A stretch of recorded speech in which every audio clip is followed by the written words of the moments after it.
Dana White's Contender Series 2021 Week 9 full card prediction: Jansey, Silva, and Gadzhi Omargadzhiev in the middleweight division, Xiao and Quiñonez in the bantamweight division, Oron, Kahlon, and Javid Basharat in the lightweight division. Very interesting. Karina, Silva, and Qihui in the flyweight division, Kolton, Englund, and Manuel Torres in the lightweight division, Gadzhi and Murad in the featherweight division. Right there. Overall, it's going to be a very, very good fight card. But we go on to the first fight right here in the featherweight division.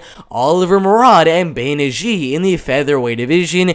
Murad, the grappling and wrestling is a little worrisome. I mean, I watched the last fight with Omargadzhiev, a Dana White's Contender Series fighter. In the past, he lost to Kahlon, Englund, and then, of course, Murad. But he did fight on Contender Series, was a former Titan FC champion.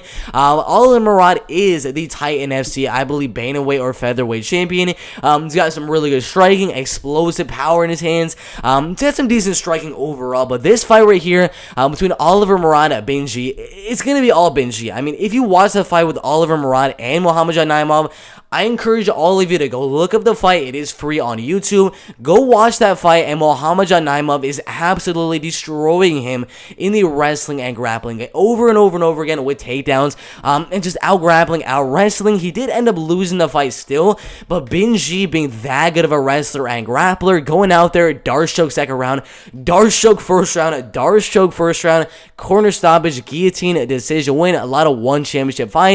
He's got amazing grappling. We know that the game plan of Gadzhi is to go out there, put on heavy pressure in the striking, get that takedown earlier on in the first and second round, and look for the Darce choke, look for the guillotine, look for the rear naked, look for the submission. But it's going to be an easy prediction right here. Murad's takedown defense did not impress at all in the Omargadzhiev. So this fight right here between Gadzhi and Murad, I do think that Gadzhi is going to absolutely destroy him.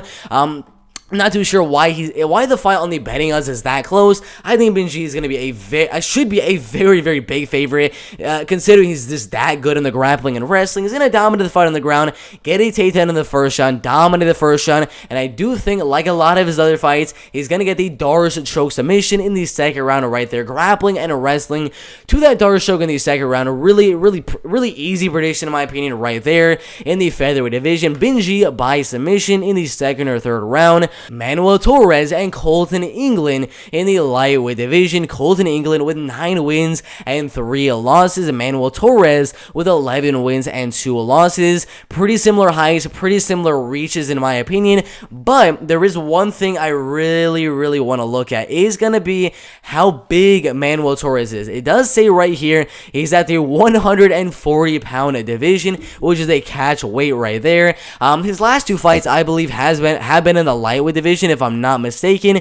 But if you look right here in the fight with Carlos and Enrique, it was in the lightweight division, but literally just in 2018, he was fighting in the featherweight division against Enrique Gonzalez, I believe. Yeah, featherweight division against Enrique Gonzalez.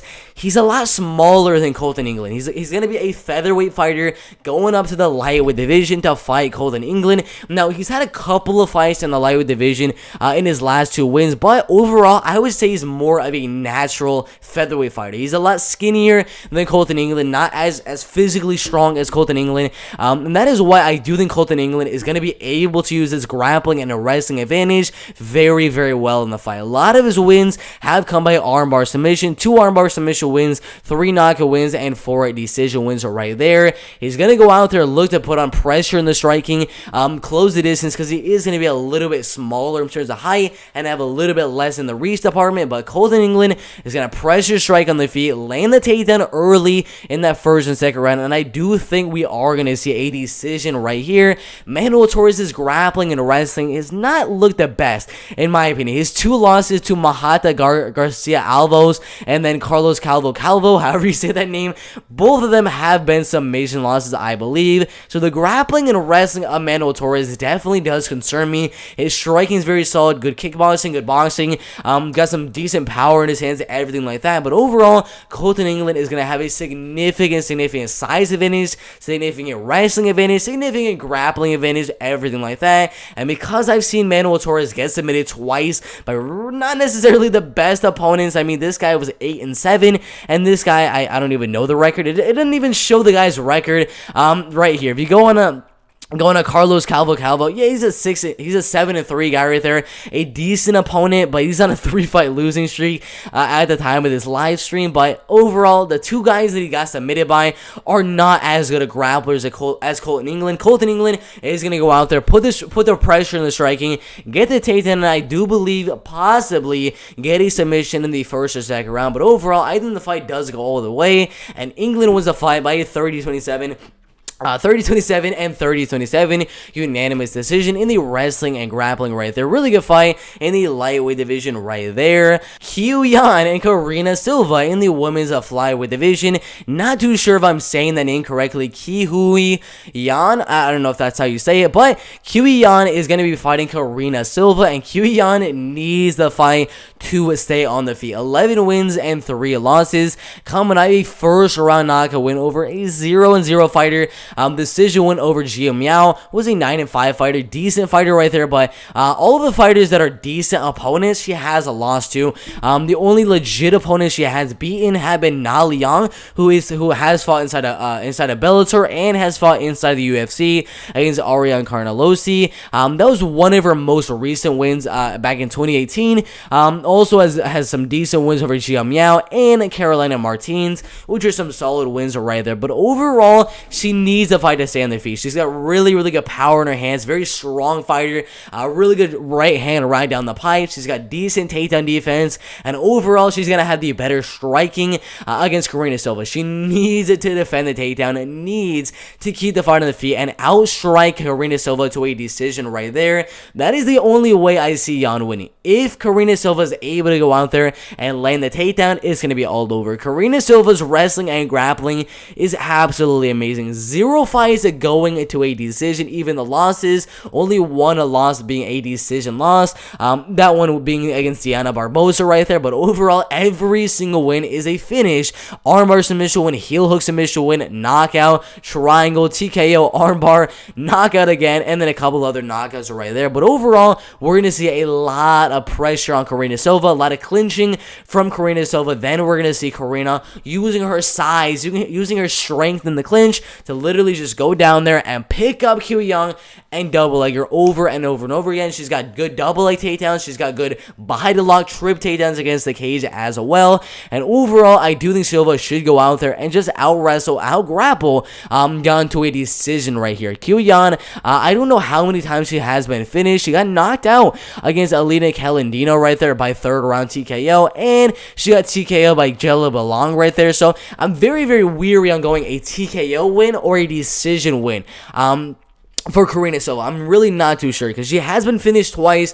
Her most recent loss was a ground pound TKO. That's exactly where Karina Silva is going to look for the fight to be, and that's exactly the type of finish she's going to be looking to land, is going to be a ground pound TKO. So it's going to be tough. I'm going to go Silva by TKO right here. I can definitely see a decision. I can definitely see the fight go in the full 3 rounds. But Karina Silva has 0 wins by a decision. She's going to go relentlessly on that ground pound. Just keep on going. Maybe attack some submissions as well. But overall, I got Karina Silva going out there, putting on the pressure on the feet, landing a double leg or trip, a takedown in the cage, landing a lot of ground pound, and either using that ground pound to get a TKO or getting a submission in the first or second round. A really good fight in the flyweight division right there.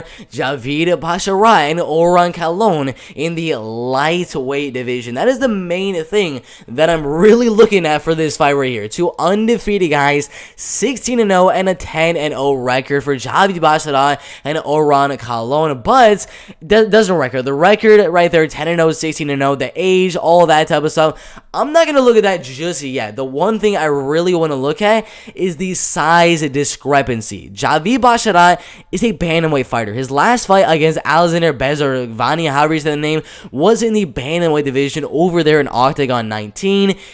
Every other fight between that was also a bantamweight fight. Right here, bantamweight fight. Go on to Ricardo Moraes right here. It was in the bantamweight division. Every single fight for Javid Basharat has been in the bantamweight division. This one is going to be in the lightweight division. Oron Kahlon being 16-0 and undefeated fighter. He is 40 years old, of course, but his last fight was in the lightweight division. Before that, I believe it was in the lightweight division as well. It was in the featherweight division, so, I mean, he's a little bit smaller than a lightweight. Before that, lightweight division, so he's kind of cycling through the featherweight and the lightweight division, but overall, he's fighting in a much bigger weight class in the bantamweight division. That's the main thing I'm looking at right here, is the size discrepancy. Originally, when I saw the fight, of course, I was going Javid Basharat to win because I thought it would be a bantamweight fight. I would think Javid would keep the fight on the feet, out kickbox Oron Kahlon to a decision right there. But the size does make me kind of question if I'm going to go Javid Basharat, because Javid is going to be a significantly smaller opponent to Oron Kahlon. That's the main thing that I'm really contemplating going Oron or I'm going Javid. Overall, I'm still going to go Javid to win the fight. I think he's got way better kickboxing, really good movement around the cage. If you want kind of a comparison to Javid, he's kind of like a Stephen Wonderboy Thompson and maybe a Michael Venom Page, where he has that kind of side stance a little bit, where he comes in, jabs, right hand down the middle, and just gets in and out very, very fast. Really good leg case, really good body case, just standing the outside, in and out, kicks at range, and tries to win the decision. Out of those 10 wins and 0 losses, I don't think he has any decisions right there. 5 knockout wins and then 5 submission wins are right there. Oron Kahlon with 16 wins and 0 losses, 6 knockout wins, and 10 submission wins right there. So both guys have every single win being a finish right there. Absolutely insane. Overall, my prediction is going to be Javid Basharat to win. He's a lot faster. He's a lot bigger in terms of height, in terms of reach. He's got way better movement, has way better volume. He's got way better speed.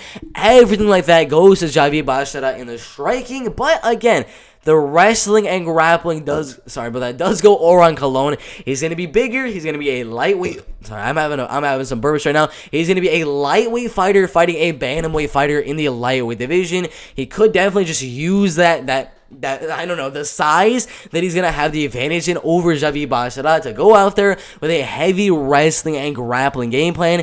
That's definitely a possibility for Oron Kahlon to do, but I am going to go Javid Basharat, even though Oron is going to be bigger in terms of just the body mass, being a lightweight compared to a bantamweight. I do think Javid's takedown defense has been pretty solid in the last couple of months, so I think the fight stays on the feet, and Javid Basharat it goes in and out, over and over again, keeps up on the feet, and wins a fight by a TKO in the second or third round. Really good fight in the lightweight division right here, not the bantamweight division. But again, I can definitely see Oron winning. The betting odds of the fight, if we can see it right here, minus 275 and then plus a 210. Right after that, DraftKings, the line is really closing. I'm mainly guessing the line is closing due to the size of Oron. The size of Oron is just absolutely insane. A lightweight compared to a bantamweight fighter. So again, you got to take that into consideration, but I am still going to go Javid Basharat to win the fight by TKO in the second or third round. Really good fight in the lightweight division right there. Quiñonez and Xiao in the bantamweight division. Xiao not really fighting the best opponents. I mean, a lot of his fights over there in WLF MMA, 0-0, 2-3, 5-1 is a decent record. 1-1, 5-7, 2-3, 1-4, 9-8-1, 7-12, 5-12, 0-1, 5-2 is decent. 2-5, 5-2. Yeah, not necessarily the best wins. He's got 1, 2. Let's see, 2, 3 decent wins on his record. That is it. 3 decent wins against decent competition in his entire professional MMA record. But overall, we know what he's trying to do. He's trying to go out there with a high wrestling and grappling game plan, put some pressure on the striking, get your back to the cage, double leg you, single leg you, body lock takedown, just get you down any way he can, and just ground upon the heck out of you and look for a submission and look for a TKO. That is the main way Xiao is going to win the fight. But again, he has not faced the best competition in his career so far. But again, he does have some good grappling and some really good wrestling. But Christian Quiñonez is going to be way better on the feet. Coming off a decision win over a veteran in Danny Matos, 21 wins and 9 losses. This man has fought some pretty solid guys, beating Wilson Hayes in his second to last fight, fighting Jordan Beltran, fighting some other pretty good guys. But that is his last win right there. Before that, beating Eric Ruano, 13-1.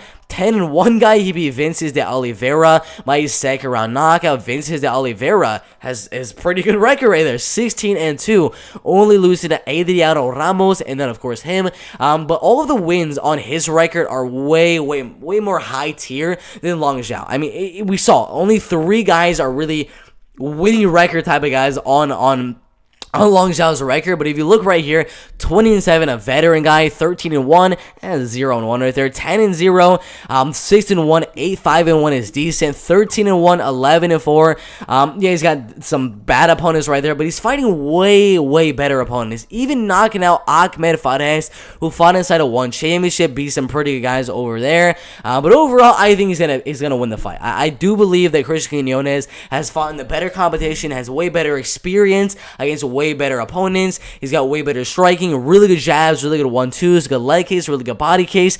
Overall, this is going to be a way better striking. The reach advantage is going to go Christian Quiñonez. I don't know why he doesn't show the reach on there, but it's about 71 to 72 inches. He's going to have the height, he's going to have the reach, he's going to have the speed, he's going to have the power. He's got really good takedown defense as well. The fight will stay on the feet, and I am going to say Christian Quiñonez keeps the fight on the feet, defends the takedowns, keeps the fight at range, and wins this fight by a decision in the striking game. Really good fight in the bantamweight division right there. Jansey Silva and Gadzhi Omargadzhiev in the middleweight division. 12 wins and 0 losses for Gadzhi Omargadzhiev. The only losses on Gadzhi's record are to Denis Maher, Magomedov, Murad Kurmagomedov, and then Sharaf Davlat Muradov.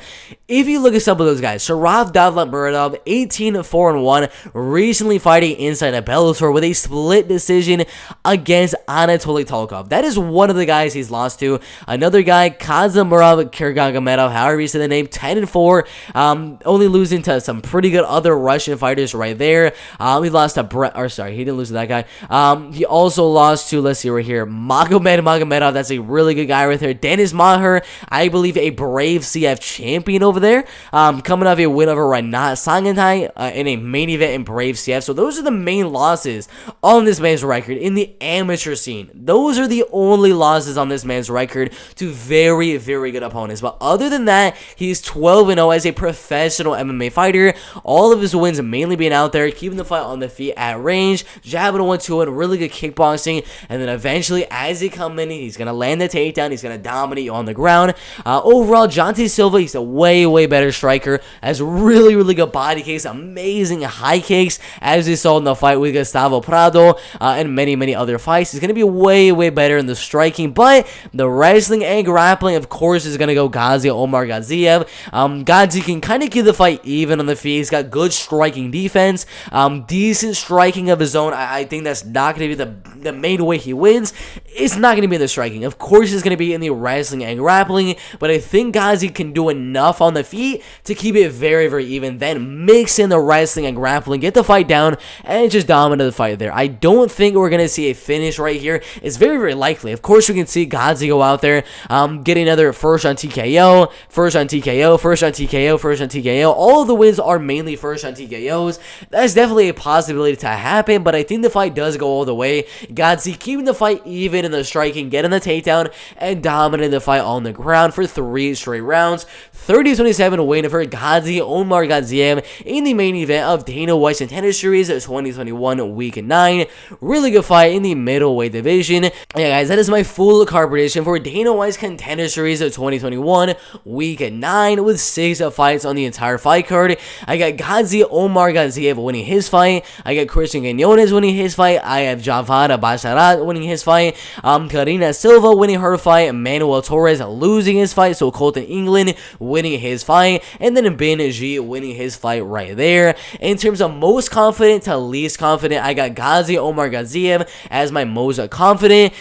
Second most confident is going to be Quiñonez. Third is going to be Karina Silva. Fourth is going to be Gadzhi. Fifth is going to be Kolton Englund, and sixth is going to be Javid Basharat. In terms of most confident to least confident, the reason Javid is last on that list is, of course, going to be the size of Oron Kahlon. But overall, very good fight card for Dana White's Tennis Series. Make sure you guys like the video and subscribe to the channel, everything like that, and we'll see you in the next one. Let's go.